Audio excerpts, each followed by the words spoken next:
पुराने जमाने की बात है। एक दूर दराज इलाके में जाहिद नाम का एक नौजवान अपने पिता नासिर के साथ एक ही घर में जिंदगी बिता रहा था। उनकी गुजर बसर एक छोटी सी दुकान से होती थी, जहां वो दोनों दिन भर मेहनत करते थे।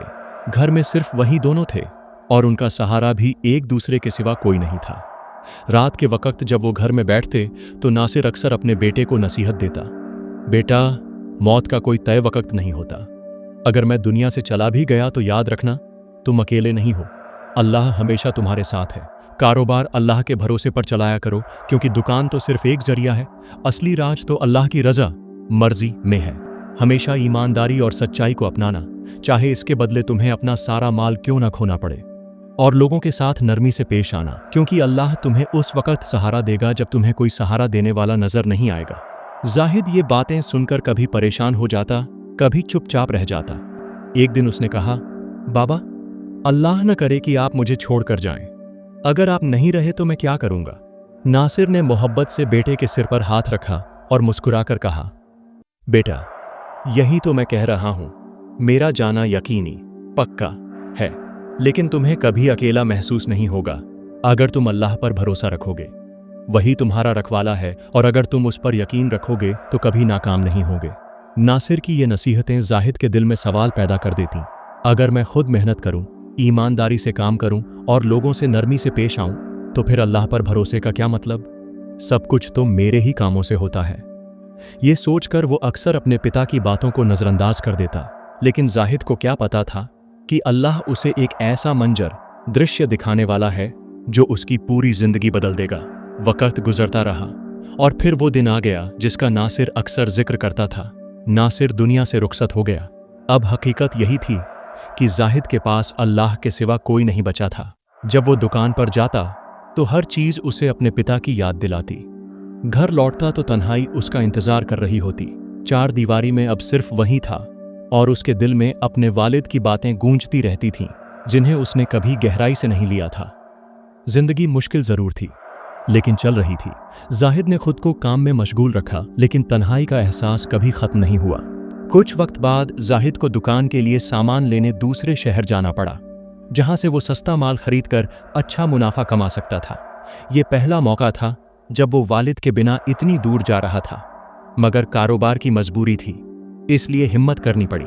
जाहिद को क्या मालूम था कि ये सफर उसके दिल और दिमाग को झकझोर कर रख देगा, उसकी सोच को बदल कर रख देगा। वो उम्मीद के सहारे घोड़े पर सवार होकर शहर की तरफ रवाना हुआ। रास्ता लंबा और अनजाना था, मगर उसके दिल में उम्मीद थी कि मंजिल तक पहुंच जाएगा। मगर जैसे जैसे सूरज पश्चिम की तरफ ढलने लगा, उसकी उम्मीदें भी डगमगाने लगीं।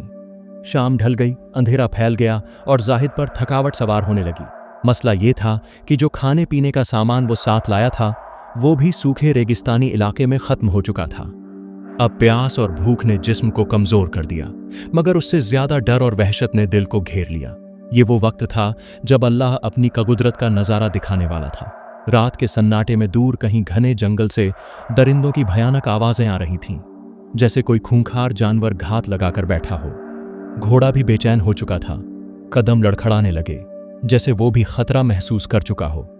जाहिद ने इधर उधर नजर दौड़ाई, मगर हर तरफ अंधेरा ही अंधेरा था। उसने खुद को तसल्ली दी, बस थोड़ी देर और, शायद कोई महफूज जगह मिल जाए। मगर हकीकत उसके तसव्वुर से कहीं ज्यादा डरावनी थी। कुछ और सफर के बाद जाहिद की भूख और प्यास ने शिद्दत इख्तियार कर ली। वो परेशान होकर सोचने लगा, शायद मेरी मौत यहीं लिखी है। न जगह ठीक है, न पानी और खाने का कोई जरिया। भूख तो किसी तरह बर्दाश्त हो रही थी, मगर प्यास ने उसे बेचैन कर दिया था। उसने घोड़े को तेज भगाया, मगर कुछ दूर जाकर घोड़ा रुक गया। अंधेरे में सफर मुमकिन नहीं था। जाहिद भी जमीन पर लेट गया, मगर प्यास की शिद्दत ने नींद छीन ली थी। इसी हालत में उसे अपने बाप की बात याद आई, बेटा, अल्लाह पर यकीन रखो, वो तुम्हें वहां मिलेगा जहां तुम्हें कोई न मिलेगा। ये सोचकर उसके लबों से दुआ निकली, ऐ अल्लाह, अगर मेरे वालिद की बात सच थी तो इस वीराने में मेरे लिए पानी और खाने का रास्ता खोल दे। तू जानता है मैं कितना भूखा और प्यासा हूं। दुआ के बाद वो वहीं लेट गया।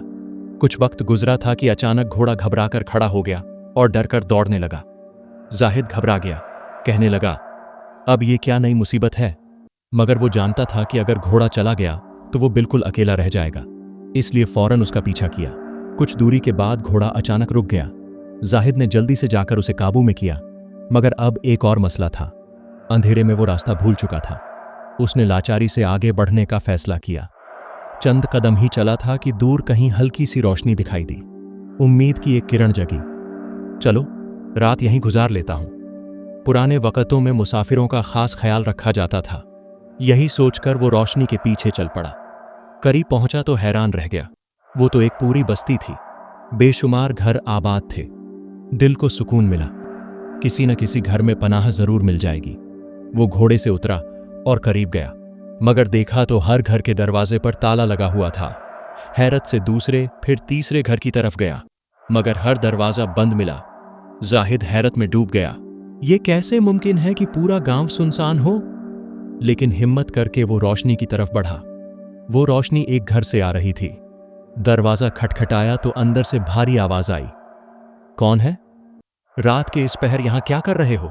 जाहिद ने जवाब दिया, मैं मुसाफिर हूं, दमिश्क से आया हूं, रास्ता भटक गया हूं और पनाह चाहता हूं। चंद लम्हों बाद दरवाजा खुला। जाहिद ने घोड़ा बांधा और अंदर गया तो हैरान रह गया। सामने एक मजदूर माजूर शख्स जमीन पर लेटा था, जिसके दोनों पैर नहीं थे। जाहिद भी उसके पास बैठ गया। माजूर शख्स ने मुस्कुराकर कहा, कहां से आ रहे हो और कहां जा रहे हो? जाहिद ने सारी कहानी सुना दी। फिर बेचैनी से कहा, भाई, मुझे शदीद प्यास लगी है, पानी चाहिए और भूख भी बहुत है। माजूर आदमी ने सुकून से कहा, पानी तो यहां नहीं है, तुम्हें वहां जाना होगा जहां रेगिस्तान में दूर रोशनी नजर आ रही है। वहीं से पानी मिलेगा और खाने का इंतजाम तो अल्लाह ही करेगा। जाहिद को यह बात अजीब लगी, मगर मजबूरी में वो रोशनी की तरफ रवाना हो गया। जाहिद बोझिल कदमों से रोशनी की तरफ बढ़ा।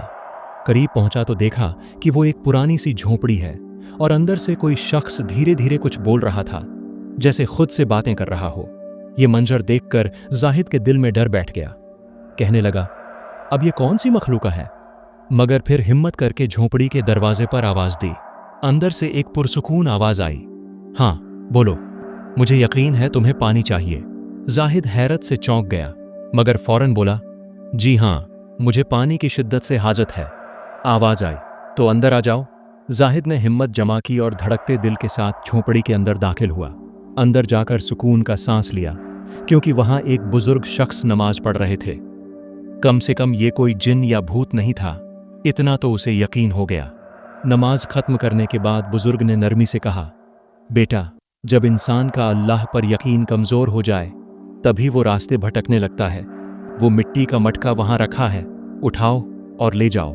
जाहिद ने मटका उठाया और वापस चल पड़ा, मगर बुजुर्ग की बातें उसके दिल में गूंजने लगीं। ये शख्स कैसे जानता था कि मेरा अल्लाह पर यकीन कमजोर है? ये सोच उसे बेचैन करने लगी, मगर वो खामोशी से आगे बढ़ा। रास्ते में उसने सोचा, क्यों ना अभी पानी पी लूं ताकि कुछ सुकून मिले। मगर फौरन ख्याल आया कि माजूर शख्स भी प्यासा होगा। जरा सा फासला रह गया है, वहां पहुंचकर दोनों पी लेंगे। ये सोचकर वो तेज कदमों से चलने लगा, मगर जैसे ही वो उस घर के करीब पहुंचा, अंधेरे में दरवाजे से टकरा गया, जमीन पर गिर पड़ा और मटका भी टूट गया। सारा पानी बह गया। ये देखकर जाहिद को सख्त गुस्सा आया, मगर उसने खुद को संभाला। दिल ही दिल में खुद को कोसा और अंदर गया। माजूर शख्स ने नरमी से पूछा, क्या पानी नहीं मिला? जाहिद ने झुंझलाकर जवाब दिया, नहीं, मटका मेरे हाथ से गिर गया। फिर थके हुए लहजे में बोला, भाई, अब मुझ में मजीद बातों की ताकत नहीं। अगर पानी हो तो बस इतना दे दो कि मैं सांस ले सकूं, बाकी जो होगा देखा जाएगा। माजूर शख्स ने आसमान की तरफ हाथ उठाए और दुआ की, ऐ अल्लाह, अगर ये शख्स वाकई भूखा और प्यासा है तो मेरी मदद फरमा ताकि मैं इसकी मदद कर सकूं। जाहिद दिल ही दिल में कहने लगा, ये कैसा बेवकूफ़ आदमी है, यहाँ इस सुनसान जगह पर कौन हमारी मदद को आएगा? चंद लम्हों बाद दरवाजे पर दस्तक हुई। जाहिद चौंक गया, ये कौन हो सकता है? माजूर शख्स ने मुस्कुराकर कहा, जो भी है वो तुम्हारे लिए पानी और खाने का बंदोबस्त लेकर आया होगा। जाहिद हैरत में पड़ गया, ये आदमी ऐसी बातें क्यों कर रहा है? दरवाज़ा खोला तो वही बुजुर्ग शख्स खड़ा था। मुस्कुराते हुए बोला, तुमसे एक मटका भी न संभाला गया? ये लो पानी और खाना, और हाँ, घोड़े के लिए भी पानी रखा है। तुम्हें अपनी पड़ी हुई है, जानवर का भी तो ख्याल करो। जाहिद दंग रह गया।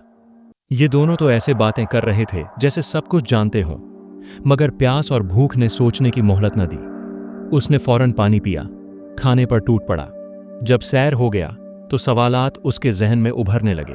वो माजूर शख्स के करीब गया और बोला, भाई साहब, अगर बुरा ना मानो तो एक बात पूछूं? माजूर शख्स ने नरमी से कहा, अभी नहीं, पहले मुझे थोड़ा पानी दो, बहुत प्यास लगी है। जाहिद ने फौरन पानी दिया, फिर खुद भी थकन से चूर होकर लेट गया। सोचता रहा, ये दोनों कौन लोग हैं?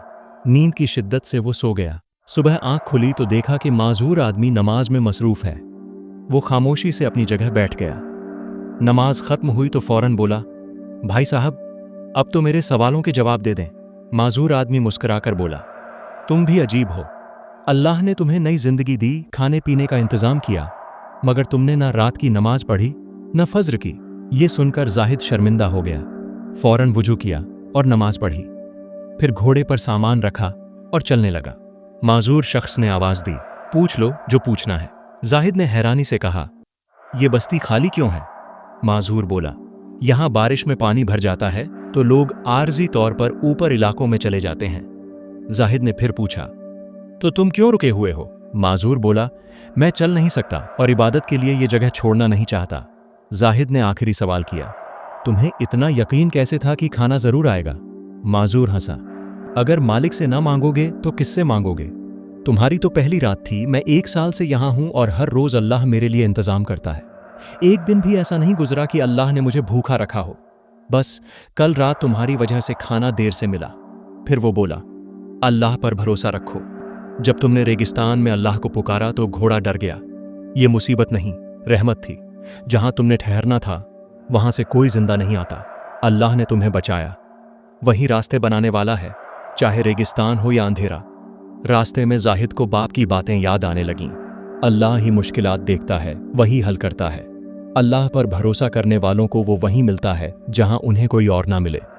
इस वाक़ये के बाद जाहिद का यकीन मजीद पुख्ता हो गया और वो हर काम अल्लाह पर तवक्कुल के साथ करने लगा। सबका अगर हम दिल से अल्लाह पर कामिल भरोसा करें तो कभी मायूस नहीं होंगे। हमारी सोच महदूद है, मगर अल्लाह के फैसले बेजोड़ और हिकमत से भरपूर होते हैं। हर आजमाइश या तो हमारे गुनाहों का कफ़ारा होती है, या इम्तिहान, या फिर हिदायत का जरिया। लिहाजा सब्र करो, अल्लाह सुनने और देखने वाला है।